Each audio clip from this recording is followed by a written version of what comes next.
Hi, I'm Anatole, and this is my reaction video to Neon Genesis Evangelion Season 1, Episode 11. The two titles are, as you can see here from my Netflix screenshot, In the Still Darkness, and then the second title is The Day Tokyo 3 Stood Still. Of those two, I prefer The Day Tokyo 3 Stood Still because it's a reference to the 1950 science fiction film The Day the Earth Stood Still. And it makes me wonder if there are going to be any parallels between those two stories. It received a score of 8.0 on IMDb.com, and that's from a total of 556 votes, which is quite small. So it appears that the reach of this show from Netflix isn't quite as large as some of the other shows. For example, I'm doing a parallel series of reaction videos to Dark Season 2, and those routinely have a score, a voting pool of around 5,000 votes, 10 times as much as this program. But again, this program is 20-some years old, so there's a difference in the relevance of the two different shows, since Dark is a current program. Anyways, that's all I got, so please join me after the intro when I will do my reaction video to Neon Genesis Evangelion Season 1, Episode 11, In the Still Darkness, or The Day Tokyo 3 Stood Still.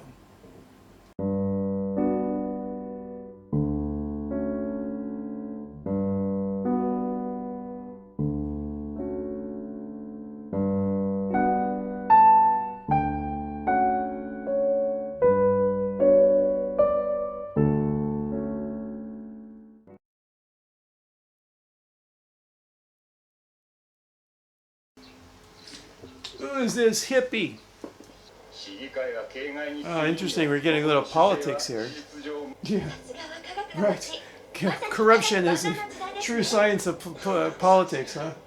I think they call that Japan Inc., the collaboration between business, government, and the military, which is a lot tighter than our military-industrial complex in the U.S.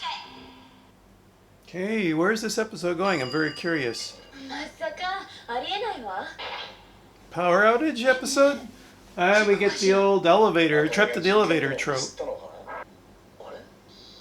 Is this somebody from Nerve? I don't recognize him. I think it's the right guy from Nerve.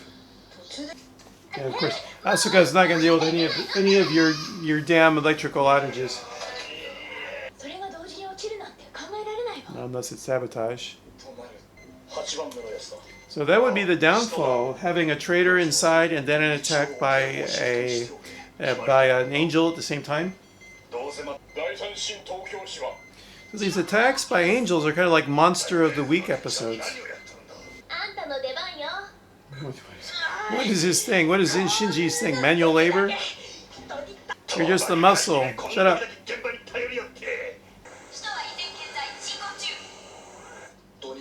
Those legs are very un-three-dimensional. There's big lines, vertical, diagonal lines. Unless they're sabotage. I've seen the enemy and he is ourselves. To quote Pogo. So I don't care if that's a good idea. I'm going to be the one that comes up with it. Yeah, close the door. Wow, freaky, yeah.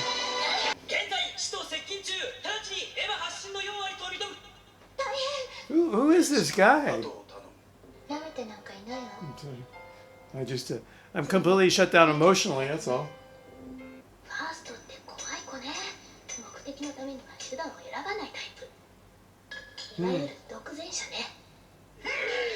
So we're getting the sense here that Rei and Natsuka, water and oil.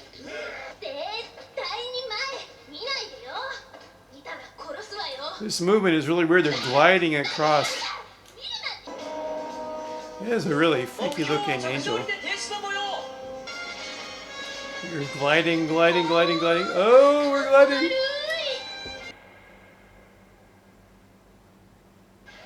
They're falling on each other this episode, from the air duct and now from the ventilation shaft? Maybe ventilation shaft. I figured Rei would say she wanted to be, but I would. Oh. Okay, yeah. Alright, we're getting why Atsuka would be defense here, but I thought Rei totally be the one. And yeah, one last falling on top of each other there. He's gotta be a little worried about her bladder failing right there. Ah, so there's one more where someone fell on each other. That's pretty good though. I like the humor. This is like the first episode where they take Shinji up to see Tokyo 3. And that's it. So join me in a second where I will give my review of the episode. And I'll do that after watching the episode a couple more times and watching some reviews and reading commentary on it. So join me in 3, 2, 1. Welcome back. And now for my review of the episode In the Still Darkness. I read and I've read of and I'm aware of criticism for this middle series of episodes, that they are too generic. They're too much like the mecha robot series at the beginning of the show was so much trying to differentiate itself from, by adding, for example, by adding those psychological elements and adding the political intrigue. So when Asuka appears in the show, it takes a left turn, and I've read that people are unhappy because these episodes don't seem to advance the plot very much. The tone changes. I, for one, and I understand those criticisms, but I, for one, I'm enjoying this departure, and I like that we are getting different tones. We're getting the spy episode, the adventure episode.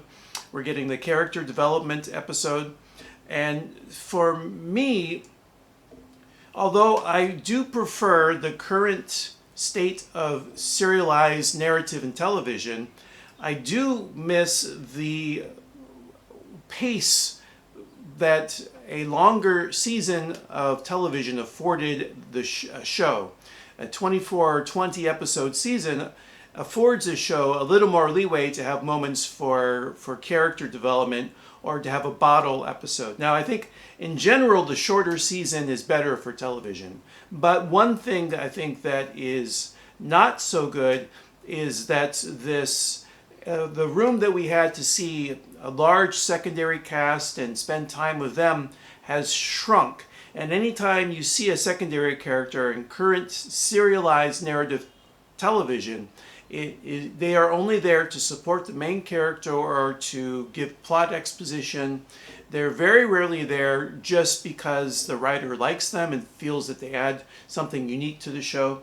And the reason I bring all that up is that in this episode, during my reaction, and there's some of it I left out of me going, who is this character? But I left some in, and I had to seriously, after the recording was done, look up who these characters were. And I have a little handy list here of from Google, just a Google search of who the major characters of Evangelion. And so the three that I thought were most significant, pretty much the main three that we hadn't really seen much of before, that this episode spent time on, was Shigeru Aoba, Kazuo Fuyutsuki, and Makoto Hyuga.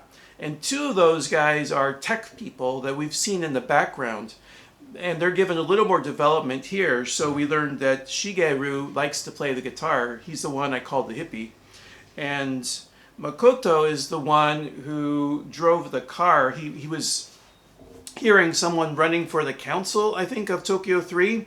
And he was aware of the impending angel attack. And so he commandeered a car and drove it back towards NERV headquarters. And then Kazuo Fuyutsuki is the second in command. He is the assistant to Gendo, and we haven't seen much of anything from him.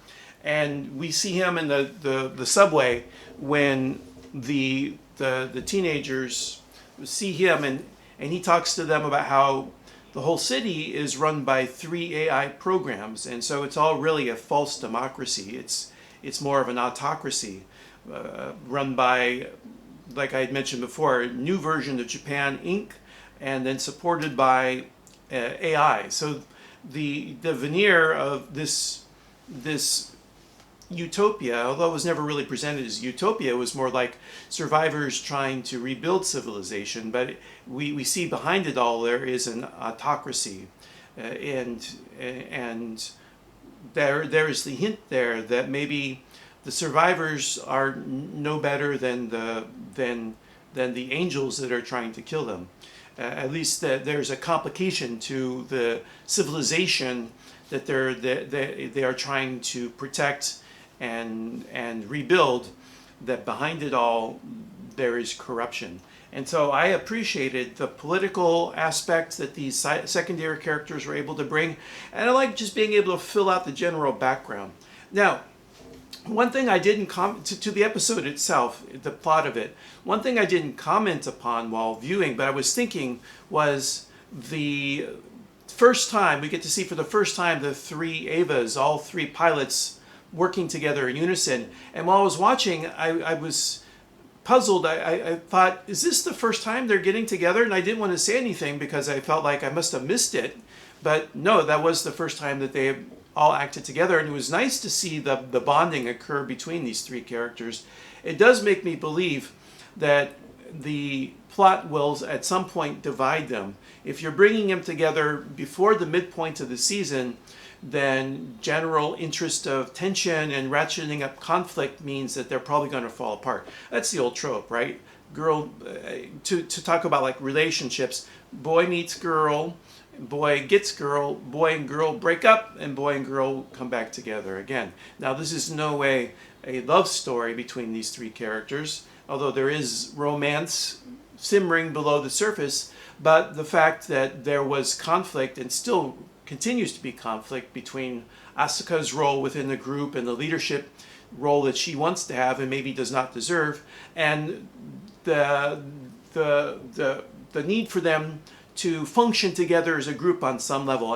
And we end the episode with the three of them overlooking Tokyo 3, and we get to see, I never remember her name, what's her head? Ray. Ray makes a very philosophical comment about their situation in general. And I think that wonderful moment, I think it pays off what is, again, another real bottle episode that didn't advance the plot too much. But the spy plot, so the episode earlier, we saw that one of the characters, Ryoji, appeared to be a turncoat. And I didn't catch this while viewing it, but one of the commentators that I listened to had said it was pretty suspicious of him running out of nowhere into the elevator just before the generators collapsed. And so that would tie in with him being a turncoat. He may have been the one that ruined the generators to test NERV, so that an outside organization could see how does NERV respond to an angel attack when the generators are down. So he would be person number one, suspect number one, person of interest for the bringing down the generators for the internal espionage. And so I think that's pretty much what I got for this episode. If you have any comments, or if there's any detail that you noticed that I didn't, please leave a comment below. And no spoilers. I'm watching this for the first time, and as much as I've avoided 90% of the spoilers, I have been spoiled 10% just by trying to look up little information about characters. It's really hard to avoid them, and so I don't want any more spoilers. I want to avoid as many spoilers as I can, if possible. So please be careful if you want to make a comment. Beware, I'm watching this for the first time, so I don't know anything past episode 11. And that is my review and reaction for episode 11 of Neon Genesis Evangelion, titled In the Still Darkness and the Day Tokyo 3 Stood Still. I hope you'll join me again on this channel for my next reaction to Neon Genesis Evangelion or any of my other content.